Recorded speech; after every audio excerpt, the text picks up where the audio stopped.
दोस्तों कुछ दिनों पहले कटोरा लेकर के भीख मांगने वाले भारत के पड़ोसी देश ने भारत पर सैन्य कार्रवाई करने की धमकी दी थी और अब भारत ने उसी धमकी का बदला कुछ इस तरीके से लिया है कि पूरी दुनिया में हेडलाइंस बन रही हैं। दरअसल कुछ दिनों पहले पाक के रक्षा मंत्री ने भारत के कलकत्ता पर कुछ अलग अलग प्रकार की सैन्य कार्रवाई करने के लिए बांग्लादेश का इस्तेमाल करते हुए गीदड़ भभकी वाली धमकी दी थी कि हम जीपीएस का इस्तेमाल करते हुए ये कर देंगे वो कर देंगे। और भारत ने फैसला किया है कि अब बंगाल की खाड़ी में भारत जीपीएस जैमिंग के ट्रायल को शुरू करने जा रहा है, यानी कि जीपीएस सैटेलाइट के जरिए जितने भी नेविगेशन सिग्नल्स हैं उन सबको बंद किया जाएगा। और इसी बीच एक और खबर सामने निकल के आई जब भारत के अलग अलग डिपार्टमेंट्स ने यहाँ पर नोटाम जारी कर दिया है। तो आखिर भारत ने कितनी बड़ी तैयारी कर ली है इस छोटे से स्टेटमेंट का जवाब देने के लिए, आइए जानते हैं आज के इस स्पेशल वीडियो में सारी डिटेल्स। यदि आपको हमारा ये काम पसंद आए तो वीडियो को लाइक और चैनल को सब्सक्राइब जरूर कीजिएगा, क्योंकि आपका ये छोटा सा काम आप तक जरूरी और सही खबरें लाने में हमारी बड़ी मदद करता है।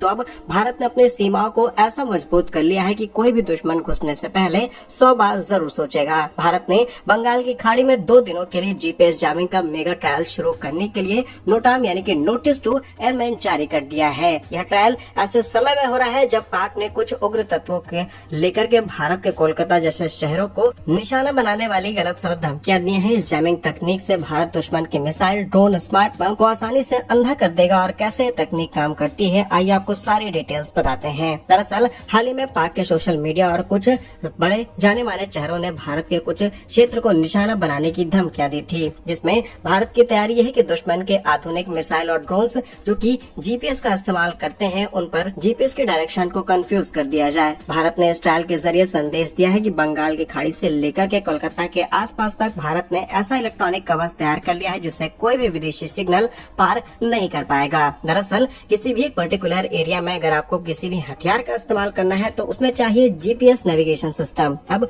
ज्यादातर हथियार जीपीएस का इस्तेमाल करते हुए अपने निशाने को आसानी से ट्रैक करते हैं, उस पर पूरी तरीके से ध्वस्त हो जाते हैं। लेकिन अगर उस पर्टिकुलर एरिया को इलेक्ट्रॉनिक के जरिए जैम कर दिया तो जीपीएस काम नहीं करेगा और दुश्मन ने कहां से मिसाइल छोड़ी है ये तो पता लगाया जा सकता है, लेकिन दुश्मन की मिसाइल कहां पर जाकर के गिरेगी ये आप तय कर सकते हैं। दैट मीन्स कि आप खतरे से पूरी तरीके से निपट सकते हैं। अब इस परीक्षण की कुछ बारीकियों को समझिएगा। दरअसल भारत ऐसे शक्तिशाली जैमर्स का परीक्षण कर रहा है जो कि दुश्मन के हथियारों को सैटेलाइट से मिलने वाले संकेतों को पूरी तरीके से ब्लॉक करता है और इसे हम सिग्नल ब्लॉकिंग कहते हैं। दूसरा है सुरक्षा कारणों से 2 दिनों के लिए उस क्षेत्र से गुजरने वाले कमर्शियल उड़ान और जहाज के रास्ते भी बदल दिए गए हैं, क्योंकि नोटाम का मतलब है कि वहाँ पर अब जीपीएस काम नहीं करेगा। और इसका फायदा कैसे मिलेगा जरा इसे समझिए। दुनिया के लिए जीपीएस बंद हो सकता है, लेकिन भारत का अपना नेविगेशन सिस्टम नेविक इस जैमिंग के दौरान काम करता रहेगा, यानी कि हमारी मिसाइलें रास्ता आसानी से देख सकती हैं। यह ट्रायल भारत के